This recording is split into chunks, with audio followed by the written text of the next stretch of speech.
Cambridge Ielts 2 by the University of Cambridge Local Examination Syndicate. Published by Cambridge University Press, 2000. This recording is copyright. Cassette 2, Side 1. Test 3. You will hear a number of different recordings, and you will have to answer questions on what you hear. There will be time for you to read the instructions and questions, and you will have a chance to check your work. All the recordings will be played once only. The test is in 4 sections. Write all your answers in the listening question booklet. At the end of the test, you will be given 10 minutes to transfer your answers to an answer sheet. Now turn to Section 1.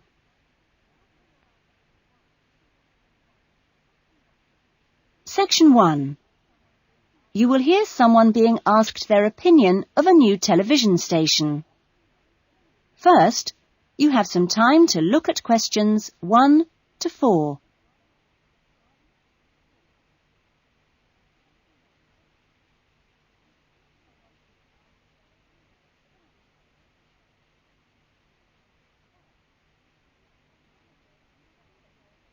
You will see that there is an example that has been done for you.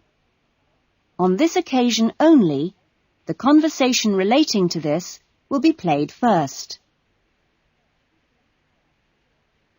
Excuse me, I'm sorry to bother you, but would you have time to answer a few questions? What's it about? We're doing some market research for a new television channel starting in 2 years' time. Okay, why not? Lovely. We'll just work through this form. And if we could start with some personal background information? Sure. Right. If I could just have your age? 35. Right. Great. The respondent is 35 years old, so B has been circled. Now we shall begin. You should answer the questions as you listen, because you will not hear the recording a second time. Listen carefully to the conversation and answer questions 1 to 4. Excuse me, I'm sorry to bother you, but would you have time to answer a few questions? What's it about? We're doing some market research for a new television channel starting in 2 years' time. Okay, why not? Lovely. We'll just work through this form. And if we could start with some personal background information? Sure. Right. If I could just have your age? 35. Right. Great. And your job? Systems analyst. But for the form, I don't know whether it would count as professional or business or what. What do you think? Okay, it's more like business. Fine. And would you mind my asking about your salary, or we can leave it blank? No, I don't mind. It's 40,000 a year. Oh, thank you. Right. About your current watching habits. What would you say is your main reason for watching TV? Well, at work, I tend to read for information and what have you, so I'd say that with TV, it probably just helps me relax and unwind. Fine. And how many hours a day, on average, do you watch TV? Not a lot, really. I should say just over an hour. You now have some time to look at questions 5 to 10.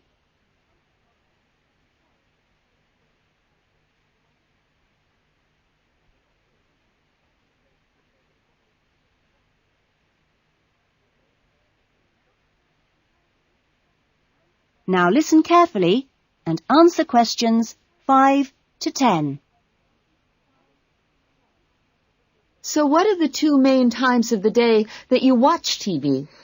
Well, a little around breakfast time, and then it tends to be really late, 11 or even midnight, when I finish work. And what sort of programs do you go for? Some news bulletins, but I also really like to put my feet up with some of the old comedy shows. Fine. And turning to the new channel, which type of programs would you like to see more of? Well, I certainly don't think we need any more factual programs, like news and documentaries. I think we need more about things like local information, providing a service for the community.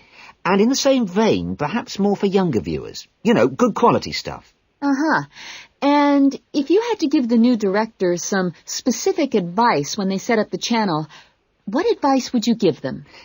I think I'd advise them to pay a lot of attention to the quality of the actual broadcast. You know, the sound system. People are very fussy these days about that. And in general, I think they ought to do lots more of these kinds of interview, you know, talking with their potential customers. Oh, I'm glad you think it's valuable. Certainly, yeah. Good. Okay. This will be a commercial channel, of course, but how often do you think it is tolerable to have adverts? Well, out of that list, I'd say every quarter of an hour. I don't think we can complain about that, as long as they don't last for 10 minutes each time. Quite. And would you be willing to attend any of our special promotions for the new channel? Yes, yeah, I'd be very happy to, as long as they're held here in my area. Okay, I'll make a note of that. And finally, may we put you on our mailing list? Well, I'd prefer not, except for the information about the promotion you mentioned. Can I have your name and address? Of course. Here's my card. Oh, lovely. And thank you very much for your time, and we look forward to seeing you. Yes, indeed. Thanks. That is the end of section 1. You will now have half a minute to check your answers.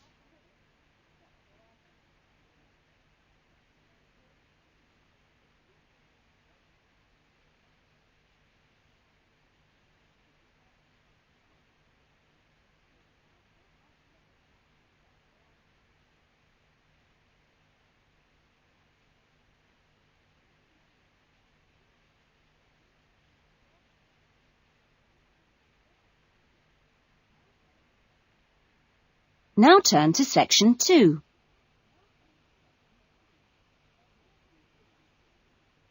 Section 2.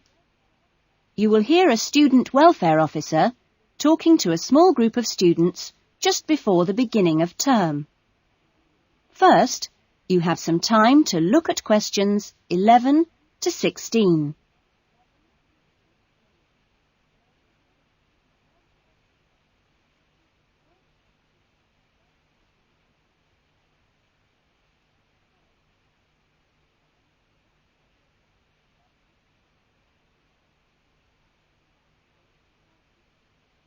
Now listen carefully to the talk and answer questions 11 to 16.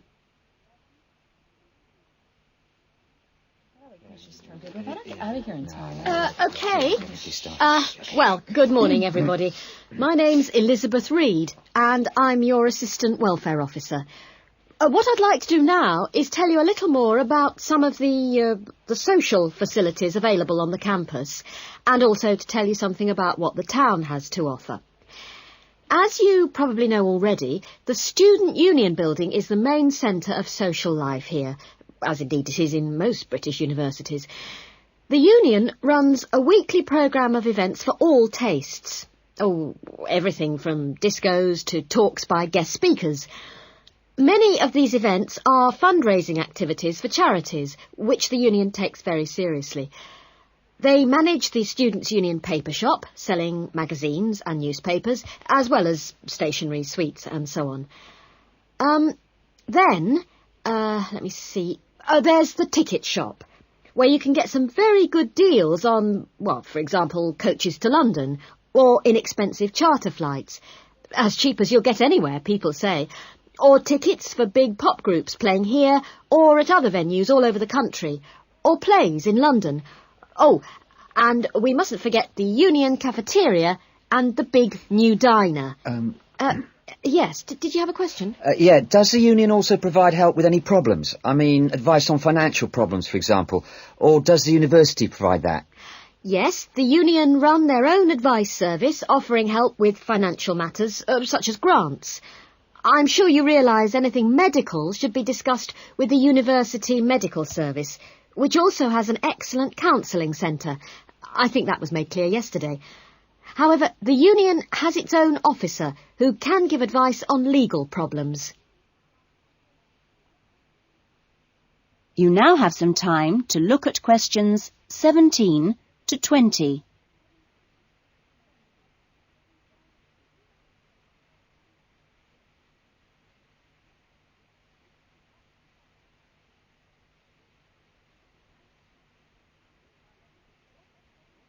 Now listen to the rest of the talk and answer questions 17 to 20.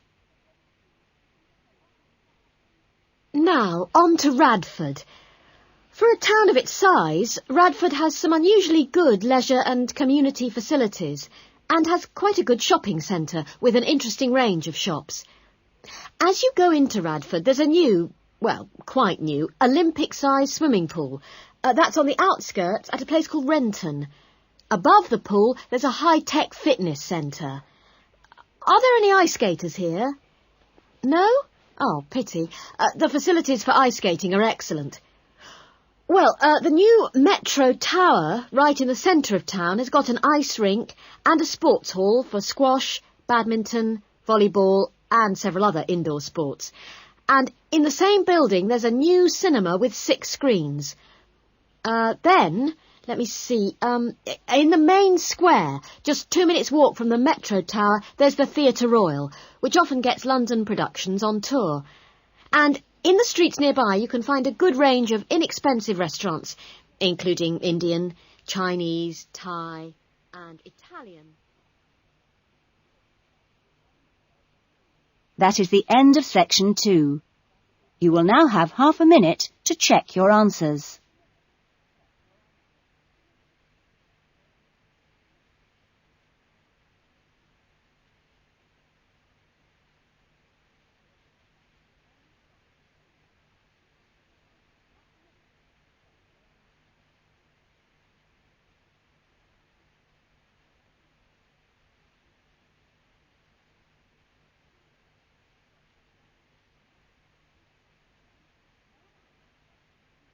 Now turn to section 3.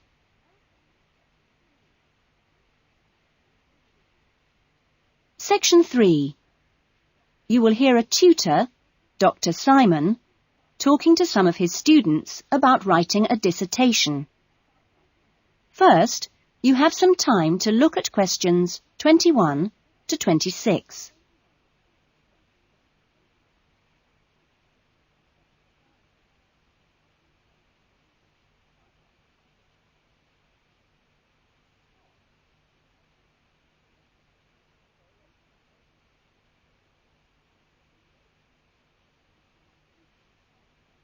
Now listen to the discussion and answer questions 21 to 26.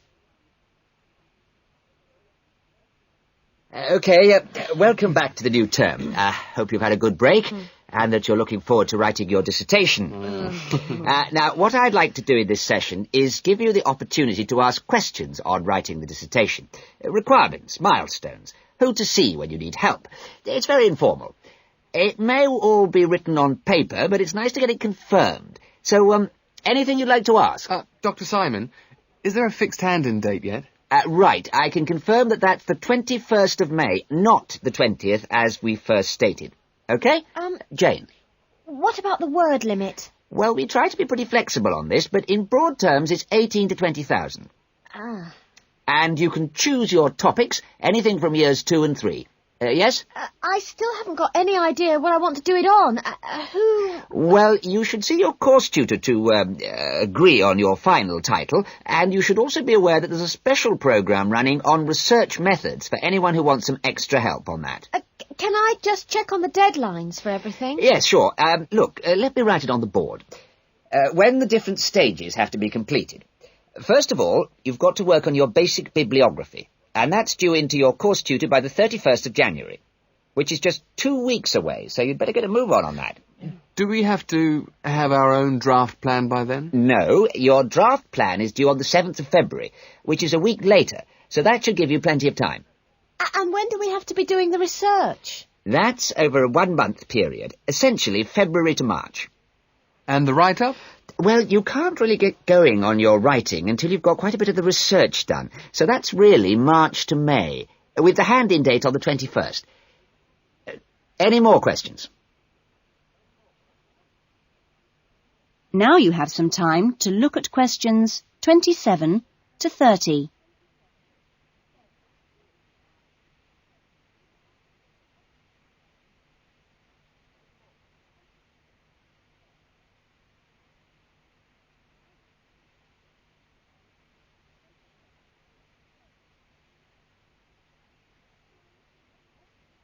Now listen to the rest of the discussion and answer questions 27 to 30. Well, sir, just some advice, really. It's about computers. Would you advise us to buy one? What can I say, Andy? I know it's a massive expense, but I really feel it would be of great benefit. You can always look in the student union adverts for second-hand ones. Yes? I've been looking at some of last year's dissertations. Oh, is that a good idea, sir? I heard... Well, I don't think you should read them in detail too early, or you might end up taking more of their ideas than you realise. But yes, it really is the best guide you can have to the expectations of what's expected when you write a dissertation. Sorry, Jane, I interrupted you. That's okay. It's just that they did a lot of research using questionnaires. Is that a good idea? I think questionnaires are very good at telling you how people fill in questionnaires. But to be frank, they tell you very little else. Avoid them. About interviews, is it okay if we interview you? The tutors? I don't see why not. They don't have any special contribution to make, but you can if you want. There's a whole section on this issue in the research guide. I'm afraid it's slightly out of date, and you're probably better talking to the tutor on the research methods course. But you might find it useful to start there. Okay. Thanks. Okay, well, great. I hope that sorted a few things out. You can always come and see me or drop me a note if you've got any more queries. Right. Fine. Okay, thanks. That is the end of section 3. You will now have half a minute to check your answers.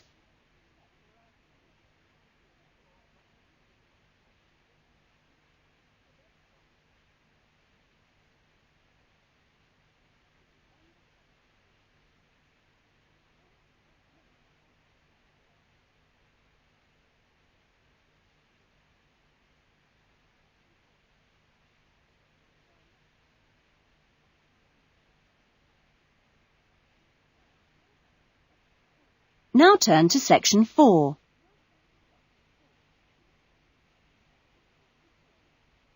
Section 4. You will hear a lecture about the lack of rainfall in Australia. First, you have some time to look at questions 31 to 40.